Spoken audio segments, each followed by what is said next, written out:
I want to hear from Mark Chmura on his show, Jen, Gabe, and Chewy, on ESPN Milwaukee. He had some thoughts on the Wisconsin Badgers football program. They have invite-only camps where the kids have to pay to go to them, but it's talented kids. This is how my son Dylan at Michigan State went to one of these camps and was offered a scholarship after going to that camp. So I know people that go to these camps and go, the talent they have here is a joke. Who are they recruiting? It's a joke. The attention to detail isn't there. And to me, I don't know, it just feels like a money grab by Fickell because he didn't want to put the work in. And then how do you address, what does this say about Wisconsin? They fire James Franklin at Penn State. They fire Napier at Florida. They fire Kelly at LSU, right, who have done far better than Fickell has. Is Wisconsin a real program? That's a great question, and I put this out on – was Brian Kelly fired on Sunday? He's fired on Sunday around 7 p.m. All right, really convenient timing for the LSU program. Yes, so I retweeted this sometime, probably during the Packer game, so it got steam. Matt looks confused about why that's convenient. It's a news dump leading into Sunday Night Football. It's just a perfect time where they try to bury the story. News Friday at 5 o'clock is a good time to do it. I get it. Last time the Badgers fired their head coach, it was, I believe, 6 p.m. on a Sunday during overtime of a Packers-Patriots game. I was sitting in this very control room when it happened. It was a chaotic Sunday night. Yes. So, news dump there. So Brian Kelly, I retweeted it probably during the Packer game. It picked up steam throughout where I said each firing makes the Badgers look worse. And Chmura sounds like he agrees. And I want to address one thing at a time, the recruiting stuff. Can we all agree, and let me know if you disagree, and you can chime in 844-770-3776. That's the Cardinals Talking text line. List is more. Can we all agree that the Badgers could be marginally better and look more functional with just a more strategized recruiting plan? Like, it just seems like they're grabbing players. The team looks like it's just an assembly of players and not a cohesive unit that's built off of hey, we're going to have players with this exact mentality, and we're going to have players with this skill set of this position, this skill set of this position, this skill set of this position, and we're going to have the old smart, tough, dependable. And I don't know what you'd call this current group, but I don't think you'd call it smart, tough, dependable. So I just think that even with just a better... And what's that acronym, Jim? STD. Look, that is a... acronym I would apply to the Badger football program. But that's how you know Matt Hamilton's not paying attention, when somebody says STD on the air and he has no reaction. Well, no, I heard it. What I was honestly doing is I was looking at the Badgers roster. I was curious how many of these kids are from Wisconsin. If you look through it, you'd be surprised. It's probably around 40%. I did it a couple of times a couple of weeks ago, actually, after I believe it was the Ohio State game. It's... We just prompted you to be like, how many of these jerks are from Wisconsin? Well, because this is kind of when the conversation started of how do the Badgers find their players and how do they try to put together their roster? And it's I don't know if it necessarily needs to be guys who are from the state of Wisconsin per se, but having that bedrock, like Jim is saying, the connective tissue of guys who just want to be here to be Badgers, right. That's important. Why also, you brought affordability. Yeah, that I too. feel like they'd be less expensive for a lot of these guys. The cost to just recruit somebody who lives in Fond du Lac is much easier than somebody who lives in Fort Wayne. Right. So I just think being more efficient in recruiting would make this team marginally better, and the team that would beat Maryland and feel like you got a chance against Washington and Illinois, and just being more efficient in recruiting, I feel like could lift them to near Iowa.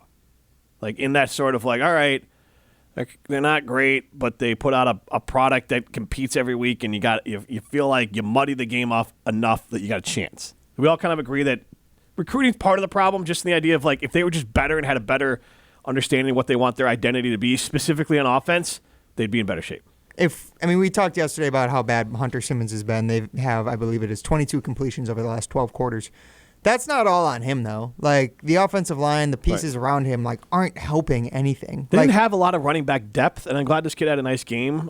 Gideon Atuka. Yes. He was good, but it's more, the fact that the offensive line, you lose one starter at left tackle, and then Jake Renfro's been in and out. It's looked like such a haphazard unit all year. And obviously NIL changed all this, but gone are the days where the Badgers had 7 NFL offensive linemen on the team at one time, and 3 1,000-yard backs. But that'll never happen again. How about 3 NFL offensive linemen and 1 1,000-yard back? And then how about a back that's going to run for more yards all year than Melvin Gordon ran for in 3 quarters against Nebraska? And nowadays in the transfer portal, like you can do that where you can bring in 3 new guys and 1 new running back every year. If you do it right, like you can bring in and mix and match pieces, but you just have to be more active. And you have to be, like you're saying, you have to be really smart about it. You have to have a plan, which I don't know if whether it's on field or off the field, it feels like there's no plan. There's not, like Chewy said, no attention to detail with anything about this program. Well, do you think he's just trying to get, like we all have played like video games and stuff where you just like try and get the best player, not necessarily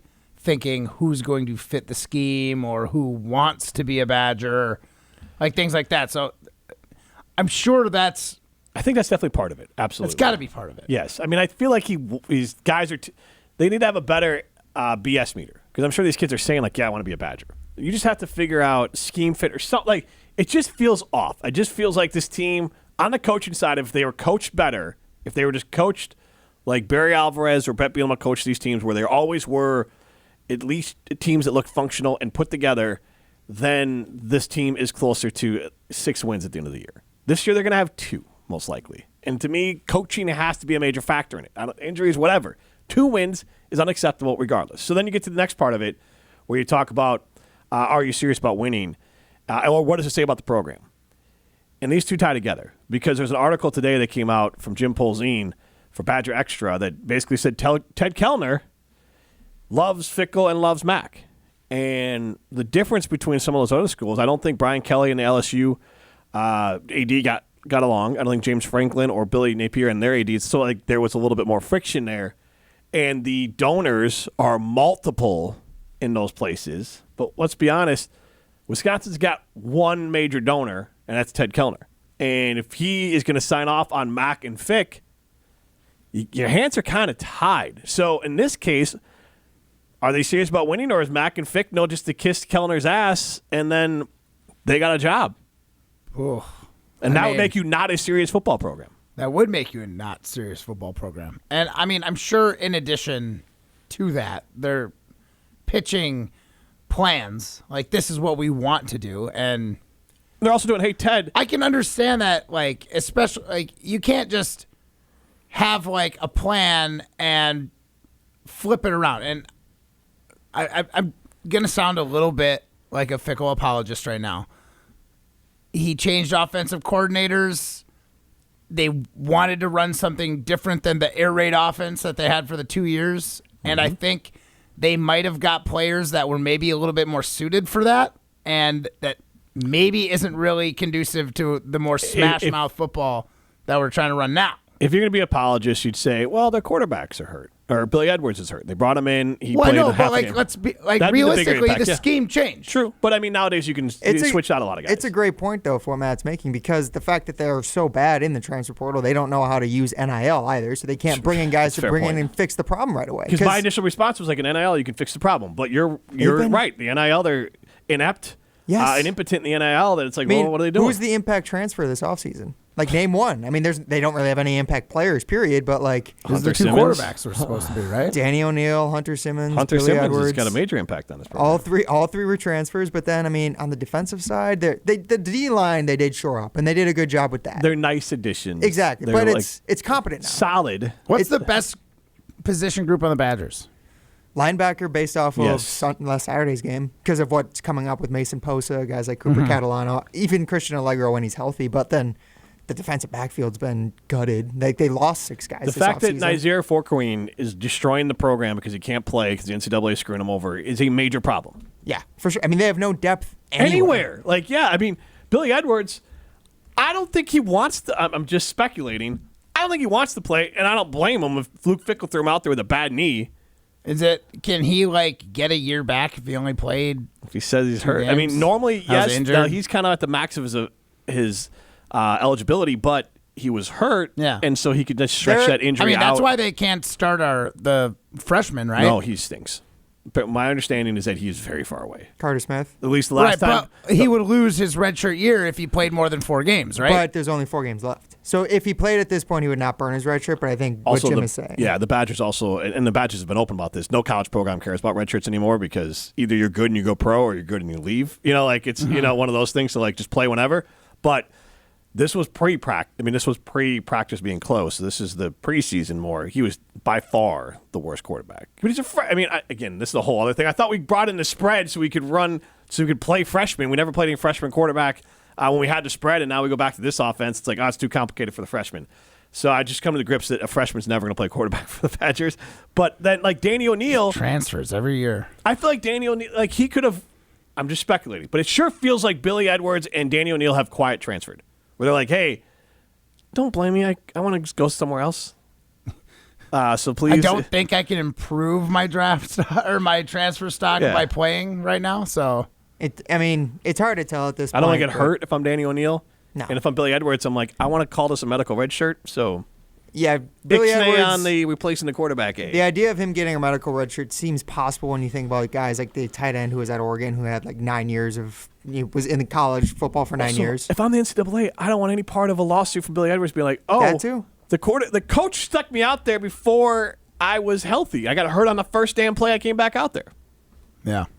There is no plan for this program right now. Like, they have no plan. Their only plan is to plead with Badgers fans to donate more to the NIL program. Yeah, and because Matt, you missed this letter from Mac. It said, we are too poor to fire our coach. We have not raised enough funds under my leadership to be able to fire our coach. Mm-hmm. So what we're going to do is, under my leadership, just trust we're going to raise enough money to get better players. I heard the website to donate isn't even fully functioning yet. Shocker. Yeah.